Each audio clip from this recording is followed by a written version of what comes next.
अस्सलाम वालेकुम रहमतुल्लाहि व बरकातहू। आप लोग देख रहे हैं द न्यूज नाउ और मैं हूं आपका अपना मेजबान मुजम्मिल भट्ट।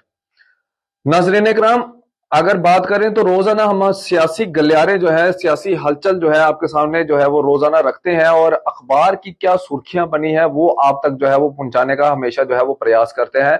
और हमारे इस प्रोग्राम को यानी कि मॉर्निंग अपडेट को जो है वो काफी ज्यादा प्यार भी जो है वो आप लोगों से देखने को भी मिल रहा है। और सियासी हलचल जो है वो लाजमी सी बात है, उसके ऊपर तो बातचीत होगी ही क्योंकि इलेक्शन का जोर है। और इस समय अगर बात करें तो भाजपा वर्सेस कांग्रेस जो है वो हर सीट के ऊपर चल रहा है। लेकिन 19 तारीख को कठुआ, उधमपुर, डोडा लोकसभा सीट के जो है वो मतदान होने जा रहे हैं।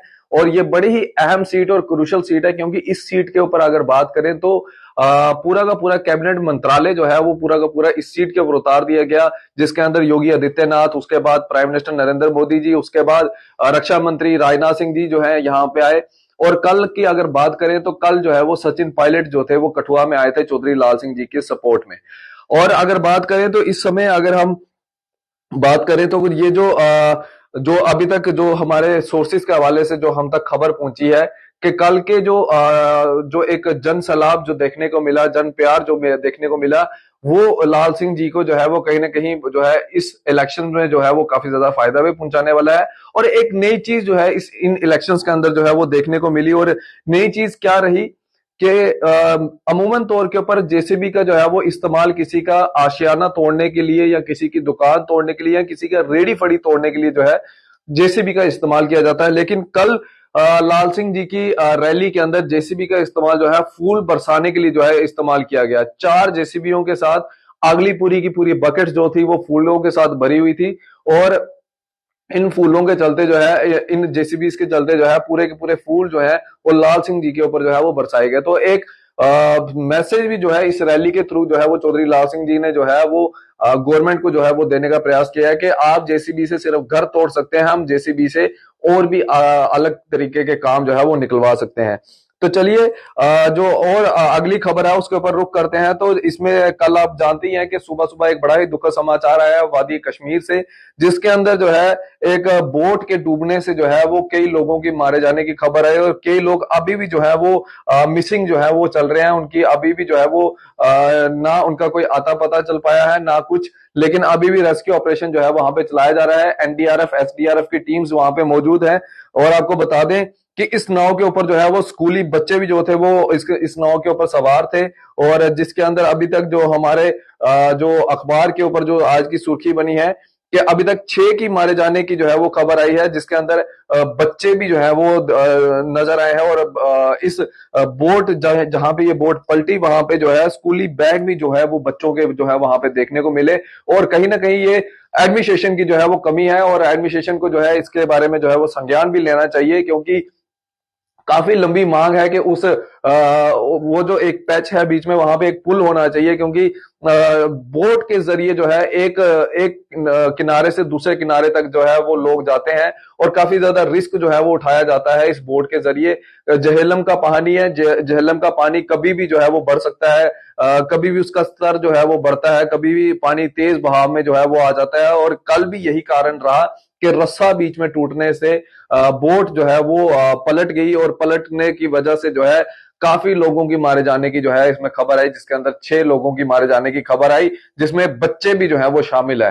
तो कहीं ना कहीं एडमिनिस्ट्रेशन को जो है इसकी जो है वो जिम्मेवारी उठानी चाहिए और इन लोगों को जो है वो कंपनसेशन और जो जो इन एडमिनिस्ट्रेशन से हो सकता है वो सब चीजें जो है वो एडमिनिस्ट्रेशन को जो है वो करनी चाहिए। और इसके ऊपर एलजी मनोज सिन्हा के द्वारा भी जो है वो ट्वीट करके जानकारी दी गई है और उन्होंने भी जो है अपना दुख जो है वो प्रकट किया और ये कहा है कि बड़ा ही दुखद समाचार रहा जब ये बोर्ड पलटने से जो है ये जब ये पूरी न्यूज जब ये बाहर आई तो बड़ा ही दुखद लगा, क्योंकि छोटे बच्चे हैं। अगर किसी किसी घर का भी एक बच्चा अगर किसी घर का भी अगर कोई नुकसान होता है तो वो नुकसान सिर्फ उस घर का नहीं है, उस मोहल्ले का नुकसान नहीं है, वो नुकसान पूरे देश का नुकसान है। क्योंकि एक बच्चा जो इस दुनिया फानी से चला गया वो आप जानते हैं कि क्या पता कल को आने वाले वक्त के अंदर वो क्या बन सकता था।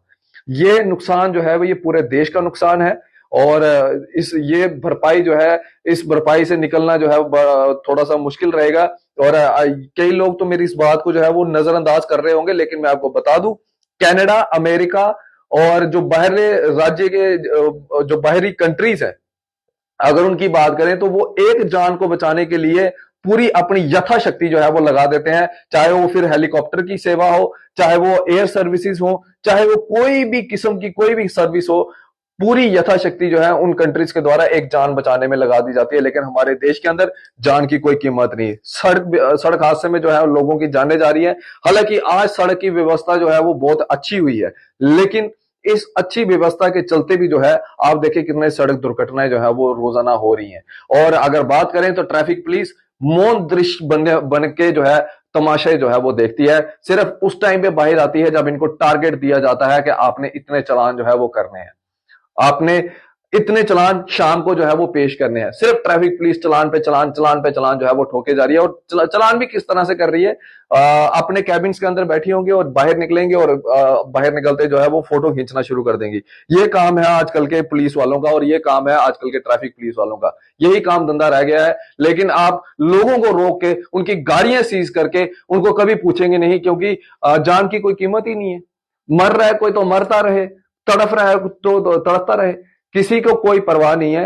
ये नुकसान हमारा हुआ है, 6 लोगों की जिंदगी जिन्होंने अपनी जान गंवाई है, जिसके अंदर छोटे बच्चे भी हैं, स्कूली बच्चे। ये कोई छोटा मोटा नुकसान नहीं है, ये बहुत बड़ा नुकसान है। अभी भी 3 लोग जो है इसमें मिसिंग है और अभी भी वहां पे रेस्क्यू ऑपरेशन जो है वो चलाया जा रहा है। एनडीआरएफ एसडीआरएफ की टीम्स अपने काम में लगी हुई हैं और मौके पे वहां पे एसएसपी साहब मौजूद हैं। मौके पे वहां पे जो थाना प्रभारी हैं वो भी वहां पे मौजूद हैं।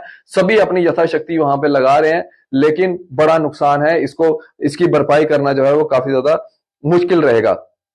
इसके बाद अगर बात करें तो यूपीएससी एग्जाम की अगर बात करें तो यूपीएससी एग्जाम जो है उसका कल रिजल्ट भी निकला और इस रिजल्ट के चलते हमारी जम्मू कश्मीर की भद्रवाह की रहने वाली अनमोल राठौर ने जो है एक बार फिर अपना डंका जो है वो पूरे देश के अंदर मनवाया और यूपीएससी के अंदर 7वां रैंक जो है, ऑल इंडिया रैंक यूपीएससी में 7वां रैंक हासिल किया। पिछले साल हमने उसका इंटरव्यू किया था जब उसने जेकेएएस क्लियर की थी और पहला स्थान उसने जो है वो जम्मू कश्मीर में हासिल किया था।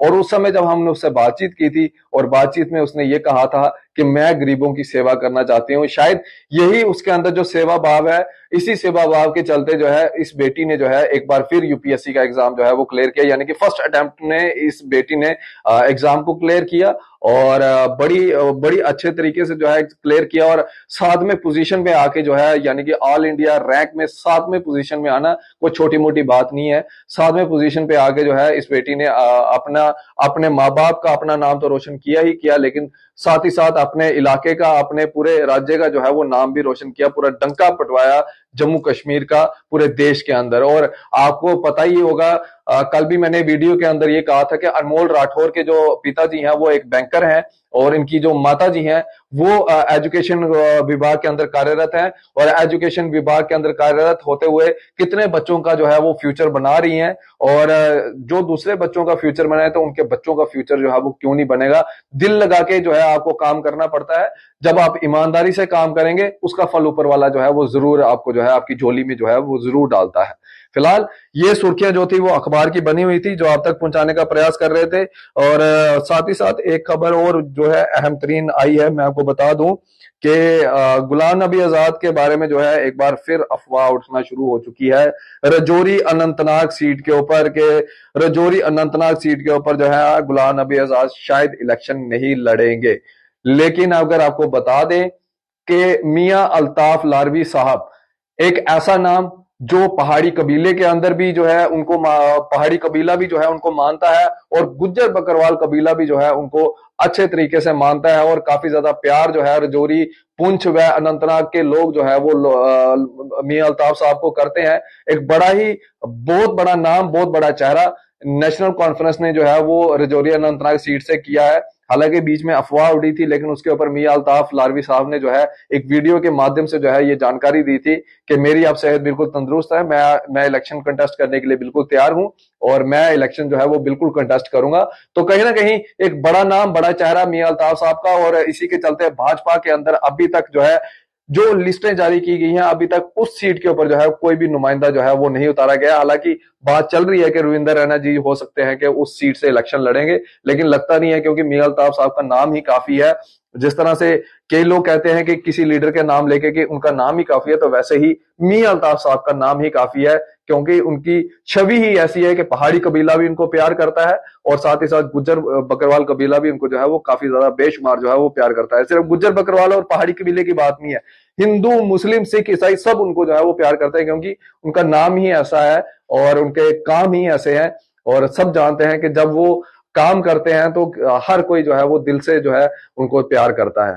फिलहाल अपनी राय भी कमेंट सेक्शन में जरूर रखिएगा और इस वीडियो को मैक्सिमम शेयर कीजिएगा ताकि हर किसी तक ये वीडियो पहुंचे और मॉर्निंग अपडेट के जरिए जो भी हलचल रही होती है पूरे दिन के, वो हम आपको जो है वो बताने का प्रयास करते हैं। हालांकि सबसे पहले न्यूज नाउ आपको बताता है, बाद में आप जो है वो बाकी पोर्टल्स के ऊपर जो है वो ये खबरें सुनते हैं, लेकिन न्यूज नाउ सबसे पहले आपको ये खबर जो है रोजाना सुबह 8 बजे जो है ये खबर पहुंचाता है। फिलहाल आप इसी तरह से बन रहे थे न्यूज नाउ के साथ। मुझे दीजिए इजाजत। आदाब, अस्सलाम वालेकुम।